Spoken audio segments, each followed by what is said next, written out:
time we are on the verge of a major breakthrough, the universe asks us to release something that we no longer need in our path. This video is about what you are being asked to release and why it's going to be a little harder than you think.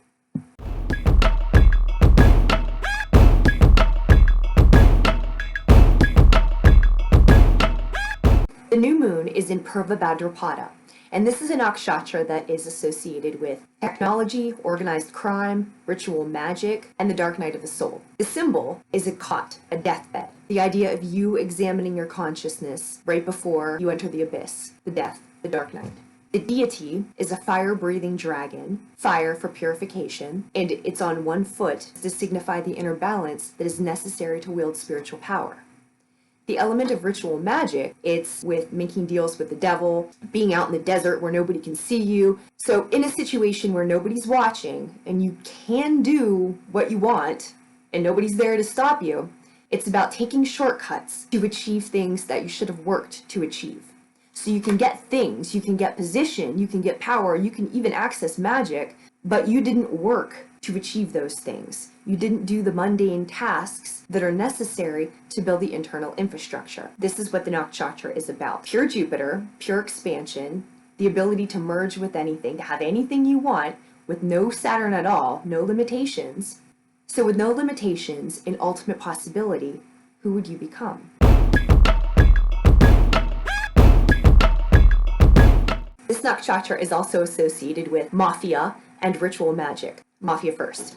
Organized crime does very well financially because they don't have to abide by the rules that other people abide by. So when you don't have these rules in place, you have all opportunity for expansion. You can use violence, you can use extortion, you can use anything you want, and you can expand, you can grow, but you don't have any limits. I mean, legal limits, moral limits, ethical limits, you don't have any limits, so you can grow. The parallel with ritual magic is this: the attainment of things you didn't work for. The claiming of things that are not yours to claim because you didn't work for them. You can't handle them. The making of pacts to achieve things easily is the equivalent to making a deal with the devil. Usually this image conjures up being out in the desert, being alone, right? So it's this idea of there's nobody watching. You can be whatever you are. You can say whatever you want. It's just you. No one's there to correct you. No one's there to see you, judge you, or restrain you. Purva Badrapada also has to do with technology. The nakshatra being expansive, unrestrained, no boundaries, no parameters. It talks then about being consumed by and merging with and then becoming enslaved by distortions and illusions. In this case, we're talking about external sources telling us what we should do, how we should act, when we should be available, how we should present ourselves, what hours we do business, what's a suitable, you get the idea. When is the last time you spent 2 days without your telephone? When's the last time you spent a week with no computer and it wasn't a really big deal? Look around your house. You probably have a sitting room, and most people have a television in that room. And not only do they have the television in that room, but the entire room is made around the television. It becomes an extension of you. You can usually see the television or hear the television from any room in the house. So it's always around you. And it's the same with the phone. It becomes an extension of your arm, because you always have it in the hand, or very often have it in the hand. I bet right now, you know where your phone is. Even if you're not holding it watching this video, you know where your phone is. That's the point. We are merging with technology. We're becoming technology. Then it also comes to tell us about how we spend our time. So if somebody emails us, we're supposed to email right back. So for work, for other people, for relationships, for when we are available or not available, it alleviates us from having to make any rules for ourselves or any boundaries for ourselves, because this is the social convention. This is what people do. This is what's expected of us. So you give over your thinking to the thinking that some programmer has created. And so in essence, the programmer programs you. And this is what your life becomes about. It's a parallel to the guru, some external source telling you what to do. Jupiter is associated with the kidneys, with purification, and also the guru. And so here's where that comes into play. The guru is an external spiritual teacher who tells you what spiritual law is, how you are to obey it, what it's supposed to look like. But the trick is that you are using the parameters set from another external source to tell you when you're in bounds or out of bounds. And when you're building your soul, it doesn't work like that. That guru has to be you. The guru has to be internal, not external. So the purification part, the fire part, is the killing off of the guru, the killing off of those external parts that tell you how you're supposed to be and what you're supposed to do and what those parameters are, in order for you to build that structure within yourself by yourself. Spoiler alert, here's the secret. There is no devil. The restraint, the devil made me do it. It's the same thing like, you know, before a wedding when men will go to strip clubs and what they always say is, oh, I didn't want to go, but I got dragged there. Tradition made me do it. Or, I didn't want to, but everybody else was. What, peer pressure made you do it? There is no temptation if you didn't want to do something in the first place. And that's the idea behind this image. You can take the chain off at any time. The chain is there for your convenience. The chain is there as an excuse for you to do what you want to do. So if you don't want to think for yourself, if you wanted to do some type of behavior, but or otherwise not able to do, the chain is your matter of convenience. I used to live in Miami, and the people who come to Miami, they act there like they would never act at home. If they're married, doesn't matter. If they don't do drugs at home, doesn't matter. If they like anything. So Miami is where people go, like that's where the professional sinners go. We laugh at the people in Las Vegas because if you really want to sin, you come to Miami. But the point is, you wouldn't even be tempted by any of that if you didn't actually want to do it. And you wouldn't do it at home where people were watching you because they would judge you, or because that's not what an upstanding person does. So the idea of you comes up against the real you. There is no devil. The devil is you, or the devil is not you. But that's the point. You have everything available to you. So how do you act? How do you act when nobody's watching? That's what you're really about. When you're building your soul, honestly, nobody's watching, nobody's keeping score. It's just you. If you stray, it's only you who knows that. What standards you use for yourself, only you know that. You can portray anything you want to the world. You can blindly adhere to rules. You can adhere to rules because it looks really good to other people, but the standard alone is yours. And the responsibility alone is yours. And that's the point of the nakshatra. Really, the only one who's really paying attention is your soul. And the only one who knows the difference is your soul. So back to this idea about shortcuts. When we think about making deals with the devil, it conjures up this idea of the temptation of Christ, being out alone in the wilderness. And it's this parallel of you're in the abyss, there's nobody watching, you can do anything you want, you can do anything you want. So what would you do? We see everywhere people who keep getting ahead by, like, they cut corners, they lie. Here's what makes it a little more difficult. So we can say straight up, if the devil appeared in front of us, no, we won't do that. You could just outright refuse somebody who you're in a conversation with because it presents itself that way. But the problem is that this concept doesn't present this way in real life. When you are asked to betray something that is of inner value to you, when you are asked to betray parts of your soul for the external comfort, it comes in forms that are personal to you. So it's not something you would outright refuse because you wouldn't outright recognize it. It comes with the soothing voice that what you're doing is right because the other person is wrong. It comes in the soothing voice that you're not really saying anything bad. All you have to do is not say anything. It comes in the voice of, you don't have to stand up for that person. She probably brought it on herself. It's really not your business. It comes in the form of, that's just the company policy. There's nothing that's ever going to change. There's nothing you can do about it. It comes in all the forms where we know we should act, that we know we should stand up, that we know we must say something, not because it will change the other person, but by not saying something, it changes us. That's the intricacy of it.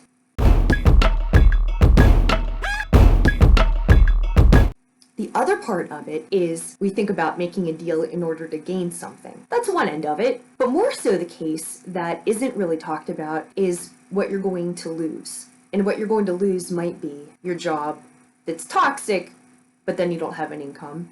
Your family that's toxic, but then you don't have a family. Your social standing, your reputation. But these are all things that are worldly imposed. And that's the difference here, is how we think we are supposed to act, what we merge with, what we let ourselves become part of, what we over-identify with. And what we are over-identifying with, the structures, our political affiliations, our religions, our families, our occupations, these are all things that are attached to the ego because they are all impermanent.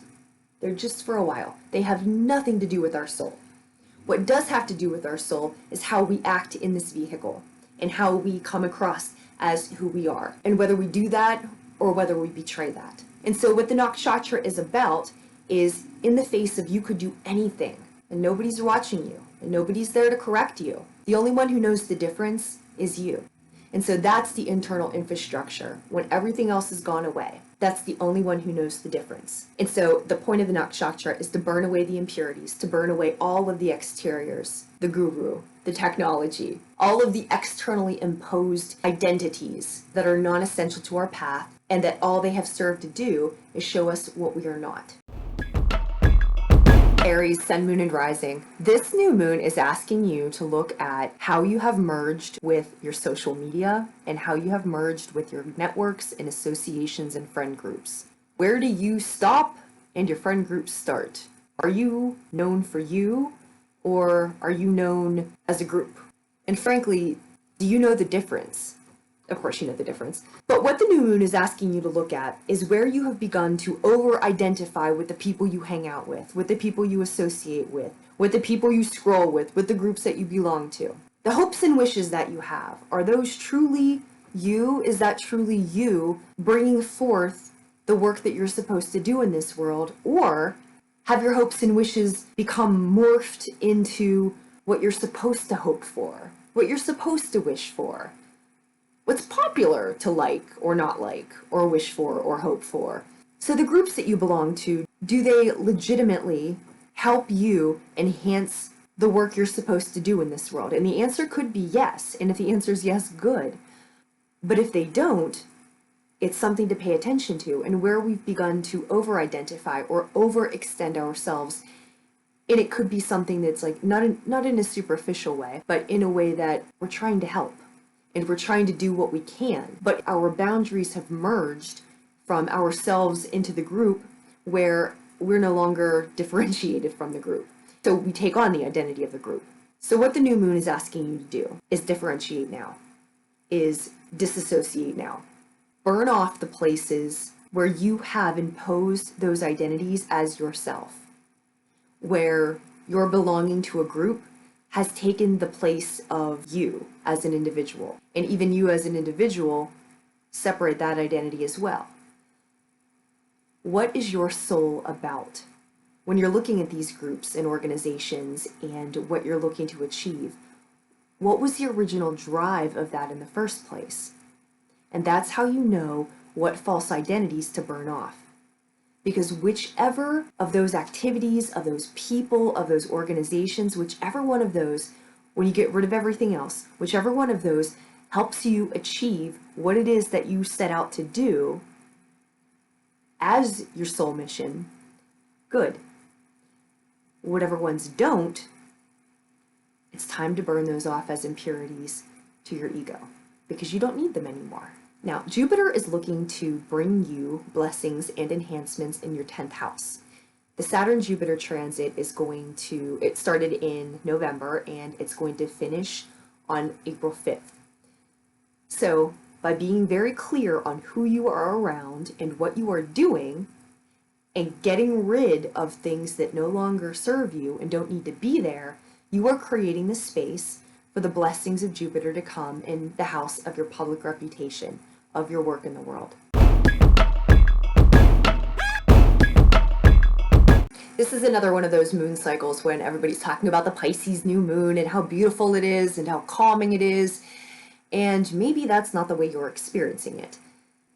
Another way of experiencing it is this is the final step of what's been going on since at least December. You've been going through, again, it felt like you were underground and all of the earth was moving and all of the circumstances were moving. You're being forced to look at your relationships and the situations and the people in your life and who you are around. And now's the time. I heard it said, pick a lane. Who are you? And who's in your lane? Alternatively, who doesn't belong in your lane? There are all of these benefits of releasing, but I'm going to talk right now about the cost of holding on. There's, in conflict resolution, what's called positive peace and negative peace. Positive peace is when everything is as it should be, and there's natural flow, and the energy's right, and there's calmness, and there's happiness. It is how it should be. Negative peace is the absence of overt conflict. That means everything's going below the surface. There are tensions, there are things that are making you sick, there are things that are keeping you up at night, there are weird things going on with the relationships around you. There's all kinds of stuff that's wrong, but if somebody was watching, there's no fight. It's all internal. That's negative peace. So here, we're in a state of negative peace because we've been watching what's around us, and if you're on a spiritual path, your standards are different than other people's standards. So how you behave is going to be different, how you are energetically, what you do for yourself vibrationally, how you choose to spend your time, what you listen to, like, what you nourish yourself with, what you stay away from. These are all different to people who are not on a spiritual path. And energetically, they don't mix. And they get to a point where they mix less and less, where it becomes beyond awkward. It becomes just uncomfortable, and then it becomes impossible. You just can't do it. Besides the nightmares, but like you just can't do it. It's not even like you go there and you're uncomfortable when you're in the room. You just can't even get in the car to go. You just can't do it anymore. But right before that, I'm going to talk now about bandwidth. Bandwidth is something that's talked about in narcissism, with narcissistic relationships. There were researchers at Princeton and MIT who were looking at bandwidth, which is your mental efficiency.